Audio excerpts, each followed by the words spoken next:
Bueno, acá tenemos a dos diputadas nacionales, Claudia Vernaza, buenas noches, Patricia Bullrich, buenas noches. Buenas noches.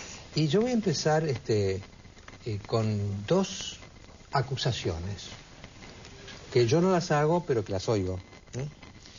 A Vernaza le voy a decir que pesan muchas sospechas, acusaciones de que el gobierno está empleando recursos del Estado en forma ingente en esta campaña. Esa es la suya. Y la de Patricia Bullrich es que las dos oposiciones que hay no se llevan demasiado bien, no han logrado una coordinación que diga, bueno, hay una oposición, sino que hay dos, que a veces parecen más rivales entre ellas que respecto del gobierno. No sé a cuál quieren contestar primero. Bueno, creo que estamos ante una campaña que la verdad tiene bastante de austeridad. Estamos todos en campaña, contra todos los pronósticos que decían que el adelantamiento iba a traer algún problema. Estamos todos en campaña, hay mucho de caminata, hay mucho de recorrida. Nosotros en mi región, en la ciudad de La Plata, con muchísimo esfuerzo estamos instalando algunos hechos de campaña que la verdad que no se caracterizan por la fastuosidad ni por esta cantidad de recursos. En todo caso, coménteme dónde están, así los voy a buscar. Porque la verdad que los candidatos estamos haciendo esfuerzos desde nosotros mismos. ¿Le manda un mail usted después, Luisa, a ella? Sí, por favor. Para porque ¿dónde hay recursos disponibles? Porque digo, la verdad que me parece que tiene características... Me parece que tiene... El gobierno entero está haciendo campaña. Pero, a ver, perdón, una cosa es que un gobierno esté expresando todo el tiempo sus pensamientos y sus proyectos políticos. Este gobierno proviene y es un proyecto político. Y por lo tanto, cuando vos estás en gobierno, tu gestión de gobierno forma parte de tu mensaje político. Esto es evidente, pasa todo el tiempo. Ahora, la verdad que de ahí a pensar que haya una fastuosidad en los actos o en los hechos de campaña me parece como demasiado. Patricia, ¿ese es humilde la campaña del oficialismo? En todo caso, perdón, hay otras campañas muchísimo más fastuosas de las que me gustaría en todo caso que todos se ocuparan más. Bueno, por ejemplo, si ustedes miran la televisión, van a ver que hay propaganda oficial y está prohibido. El día que empieza la campaña no puede haber más propaganda oficial. La única propaganda oficial que puede haber es propaganda que, por ejemplo, diga que un día hay que pagar un determinado impuesto. Las cuestiones que hacen tanto el gobierno nacional como el gobierno de la ciudad tienen propaganda oficial. Es decir, eso está prohibido. Es absolutamente prohibido que lo hagan. Entonces, para dar un ejemplo, simplemente para un ejemplo concreto de cómo no se respetan los términos concretos de la ley de campañas políticas. Hubo campañas que empezaron su campaña televisiva, por ejemplo, la campaña de Narváez comenzó su campaña televisiva antes de tiempo. Eso está prohibido. Solamente se puede hacer campaña el último mes antes de las elecciones en televisión. Así que hay muchas irregularidades. Después, bueno, los medios que se utilizan en torno, por ejemplo, a pequeñas obras que se están haciendo, que se hacen en el momento de la campaña, que después ni siquiera se terminan. Esto mismo pasó en el 2005, y que quedan a medio hacer. Entonces, estas son las cosas que en las campañas electorales se reproducen y que generan un mal uso de los recursos del Estado en torno, además de los aviones y de este tipo de cosas, ¿no? En nuestro caso, nosotros tenemos siempre la idea de que esto lo tiene que ver la gente, porque tampoco es bueno en el medio de las campañas comenzar todos los días a hacer una denuncia, después nos dicen que solamente denunciamos y no hacemos propuestas. Entonces, por eso es que es importante que la gente lo vea, que cada persona en su municipio vea si las cosas son normales o si hay un exceso de uso de los gastos, que lo diga, que lo denuncie, que lo plantee. Nos parece que esto, lo importante es que haya una participación popular en torno a estos temas. Ahora, Patricia, justamente lo que acabo de usted decir, nos ha puesto casi en un plano de igualdad al gobierno y a Narváez, como que los dos están haciendo foul, digamos, ¿no?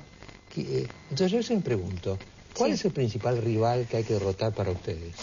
El principal rival que nosotros tenemos que derrotar es a un modelo de gestión del poder.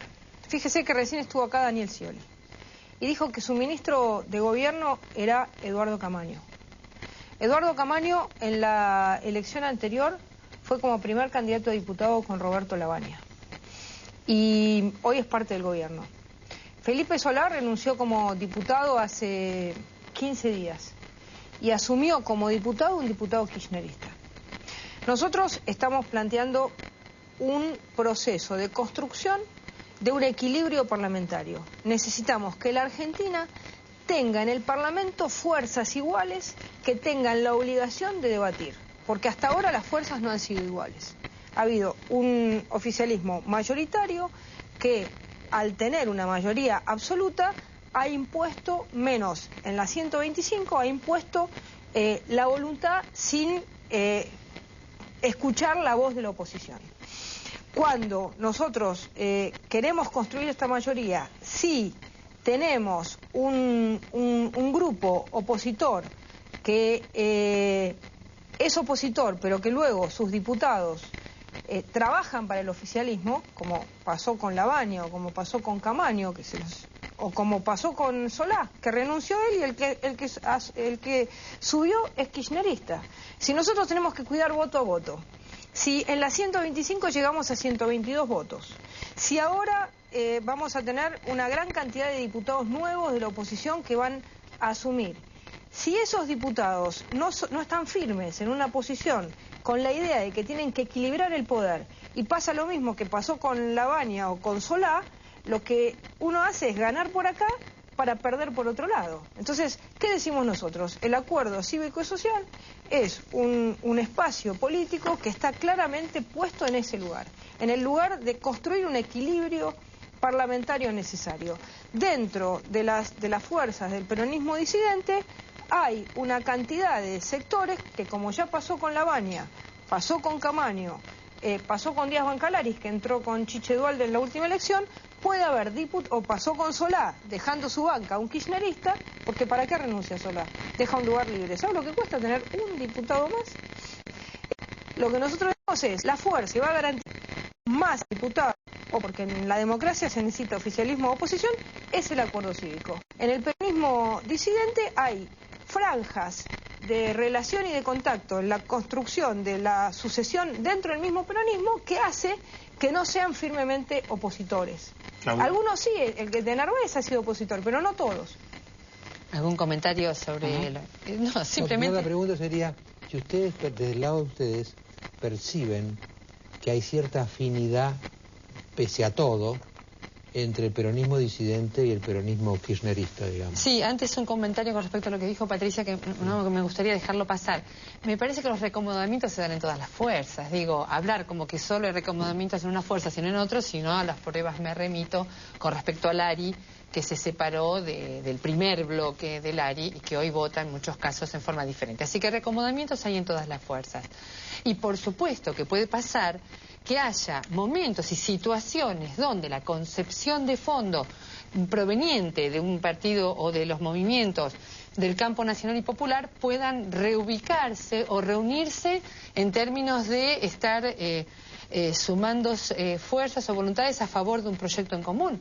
Pero esto puede pasar como reacomodamiento y dinámica de cualquier fuerza política, siempre que estemos dentro del campo de las fuerzas que defienden intereses nacionales. Digo, ¿por qué le tenemos tanto miedo al hecho de que en algún momento se produzca encuentro entre bloques diferentes? Ahora, Claudia, yo digo una cosa, ¿no? Porque esto pasa en todas las fuerzas políticas, ¿eh? En todas. Lo aclaro porque si no parece que esto solo pasa con los peronistas, cuando en realidad, insisto, ha pasado reacomodamientos tanto de fusiones como de separaciones también en las fuerzas a las que pertenece Patricia, en el radicalismo, etcétera, etcétera. Claro, yo lo que digo es esto, ¿no?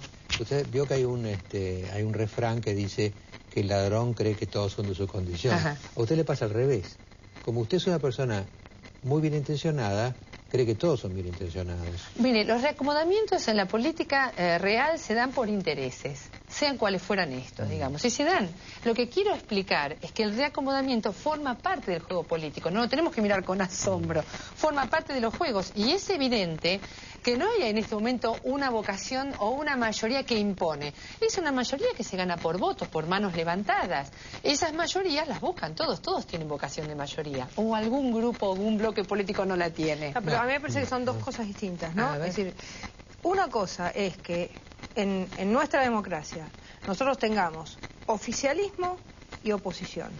Es decir, el oficialismo y oposición en una democracia juegan roles distintos. Eso no quiere decir que no coincidan a la hora de votar determinados proyectos de ley y que se vote en común determinadas cosas. O recorrer juntos un camino político en determinado momento. Claro, pero lo que yo quiero plantear es que cuando en la democracia la frontera entre oficialismo y oposición es una frontera que se cambia, es decir, porque si hoy vota X porcentaje de la sociedad a favor del equilibrio de poderes, porque los que nos van a votar a nosotros van a decir queremos que en el Parlamento haya más oposición. Si después hay reacomodamiento y hay diputados que no hacen ese equilibrio de poderes, porque digamos lo que hacen es trabajar para el oficialismo, el mandato que tiene ese diputado está roto. Eso no quiere decir que